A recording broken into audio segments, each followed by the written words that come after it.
If you're only measuring what your people do and not how they do it, you're rewarding destruction with results. You might have someone that is hitting all their targets, but they are leaving behind a trail of frustration, broken trust, and team burnout. The reality is that is not performance, that's a liability. My name is DJ Adebusoye and I'm a partner at Sahel Capital, and I'm the author of Scaling for Success. In the last video, we talked about the what in delivering results. What are you delivering as a goal? But today, we want to talk about the part that most leaders ignore, and that's the part of the how. I've heard many people talk about, look, what is the what that pays the bill, is the results you deliver that puts food on the table of every employee that works there. It is what gets us the visibility that we want. That is true. But then the response I always give is, if you can have the what and the how, why do you settle for just the what? Because how people deliver is what builds or breaks the culture of your business.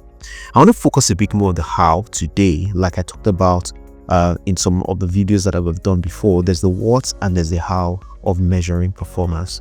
We focused on the what in the last video. In this video, just want to share a bit more on how you can think around framing the how of your business. But the first question is, why do you want to measure the how of your business? One, it helps to prevent a toxic work culture or work environment for all your employees.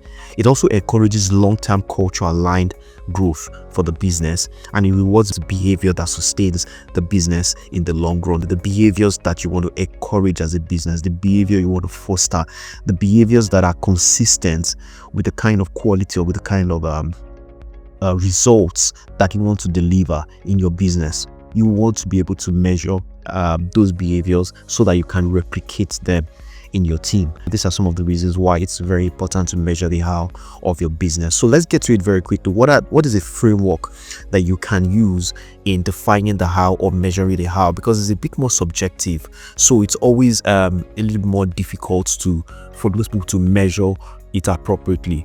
The first thing you want to do is you want to what you call develop core values for your business. What are the core values? What are the values that are important for you as a business, depending on what sector, what target customer, what your business model is, what the strategy is? You have to have a set of core values. For example, at Sahel Capital, we have core values that we have defined. Things like accountability, things like agility, integrity. We are results driven. Things like to be relationship driven as well.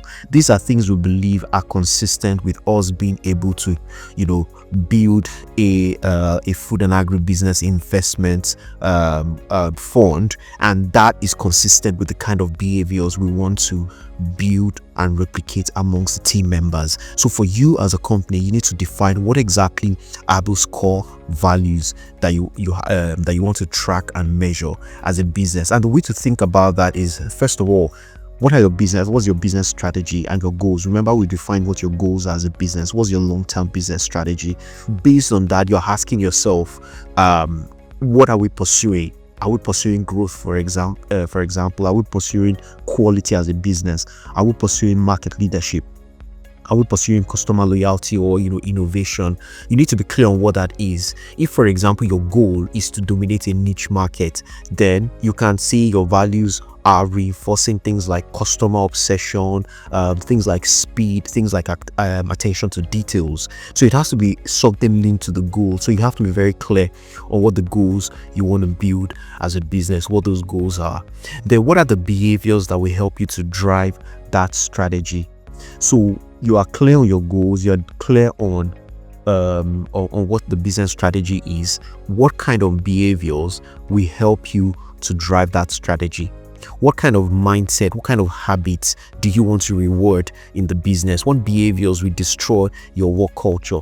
So for example, a logistic SME that is delivery, whether it's transportation logistics or any form of logistics, you need values like reliability, you need values like ownership, like collaboration, more than something like creativity. Because precision and teamwork is really what drives results in that part of your business. So that already begins to help you define that, okay, I know my goal, but there are certain kind of behaviors that will enable this strategy, to hold and to work. And then you can also look at what is already working. I mean, especially if you've already been in business. What is working and what is not?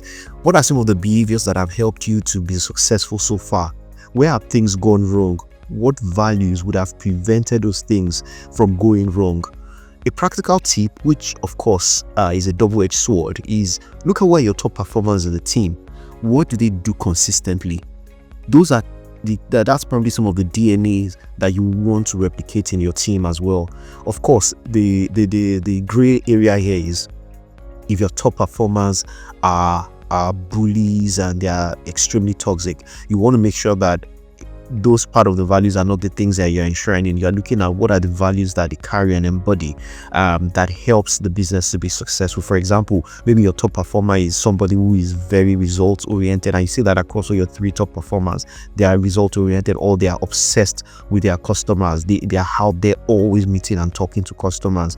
Then you know that is a value or a behavior that you want to encourage in the organization. And I think it's an exercise also that you shouldn't do on your own to define those core values. You want to engage your core team.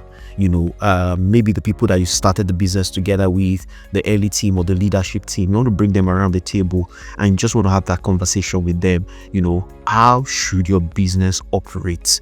You refine, you align your those goals. You're probably going to rinse and repeat this process multiple times, just trying to get a foothold on what are those 3 to 5 values that you want to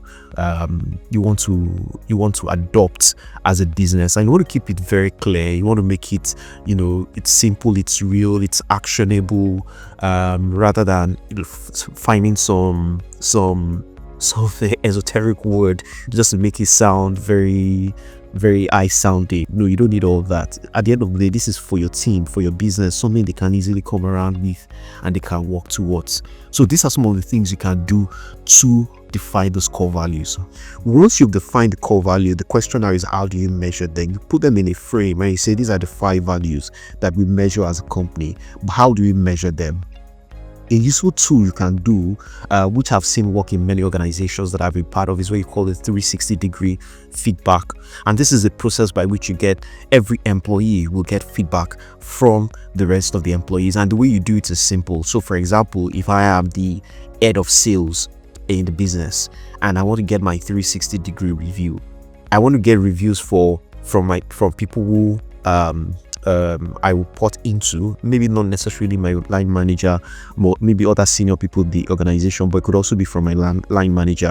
You get an input or your 360-degree from them. You get from your peers. You select that 2 to 3 members of your peers at the same level as you to also provide feedback, and then you also look for subordinates, like 2-3 subordinates, to also provide a feedback on the 360-degree framework. And so every employee at the end of the process gets a 360-degree feedback, but that feedback is not sent to the employee. In other words, if I want to do that, I tell my line manager, these are the 6 people that I want to provide me with a 360-degree feedback. Your line manager needs to be smart enough to align so that he knows that you are not just putting names there of people that will say all nice things about you. So your line manager is involved in the process of saying, okay, let's hire this person, let's remove this person. Now, once that list is done, those people will provide their feedback and they send it directly to your line manager, not to you. The line manager collates the results so that when he or she is having a conversation with you on your performance, which is something I'm going to talk about again, the communication part. When he's having a conversation with you on the performance of the 360-degree feedback, is actually being specific on the issues rather than on who said what. You also want to be careful around that, because the moment the best culture you can have is when everybody can speak openly and say, yeah, it's my feedback, I think this is the way, this is you, this is what you've done, it's right, it's wrong, these are the behaviors you have shown, these are behaviors I celebrate, these are the behaviors that I think rubbed off wrongly. If you have people that talk that openly and plainly, by all means.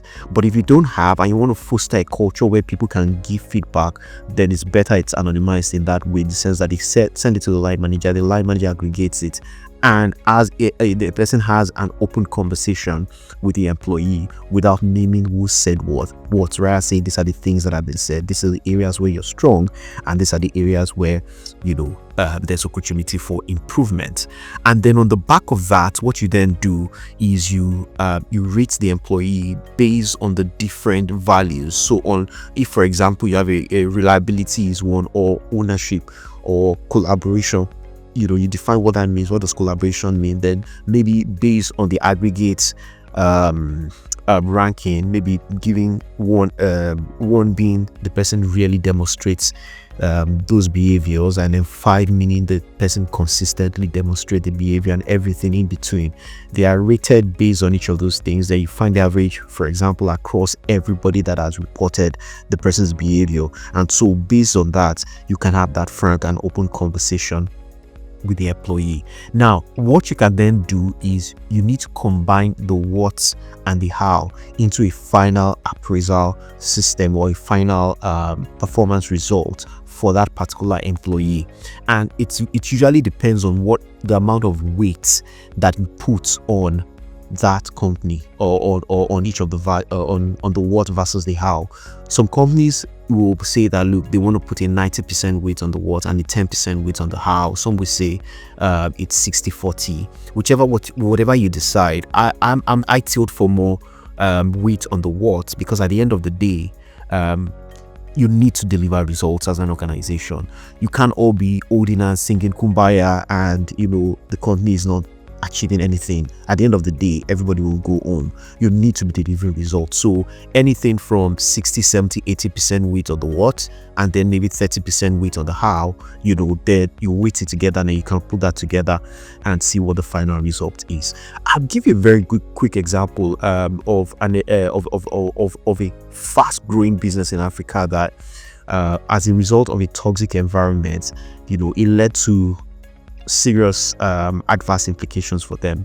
Many of us might have heard of the company called Choppies in Botswana. It started off as just a small corner shop, and they were growing quite fast. Opening at some point, they were opening like a shop in every month, which was quite something, right? They expanded into South Africa, into Zimbabwe, Zambia, Kenya, Mozambique, and was actually considered as one of Africa's retail success stories. But what went wrong? As the company scaled, they started showing up a lot of internal dysfunction. There was a lot of toxic leadership behavior that started coming to the surface. There was lack of transparency. There was internal politics. This was shown as senior operations or team members where they were operating in silos. At some point, they didn't even share their financial results to the public, which was one of the things that led them to be shut out of from the stock exchange in Botswana.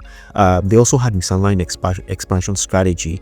They were expanding into South Africa and Kenya, but those expansion stories were quite chaotic because the employees were under a lot of pressure to deliver those results, but they were not given the necessary support or the resources that they required to be able to make those expansion happen. There were also stories, reports of the poor treatment of employees, bullying behaviors. Eventually there was total governance breakdown, and for a period of about 20 months, they were suspended from the stock exchange. The share price crashed. They withdrew from multiple countries in East and Southern Africa, and there was a major restructuring. The good news is that they've rebounded and they have been listed again on the stock exchange, and there are these continuous signs of growth and strong performance and recovery.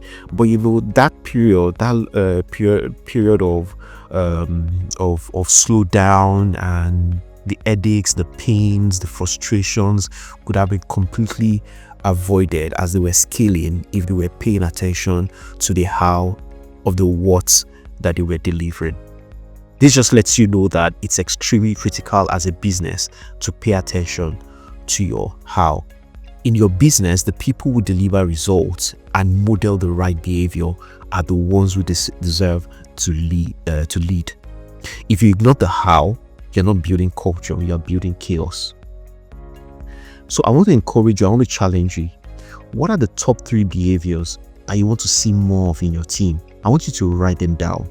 And if you can, please comment and share them so that we can have a conversation.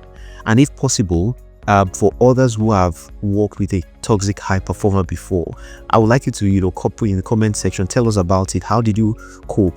What happened eventually? What were the outcome of it? Of working with a toxic high performer on your team. Thank you very much for listening to this video, and I'd like you to like and subscribe to this channel so that we can continue to provide you with insights on scaling and growing African SMEs. Thank you very much.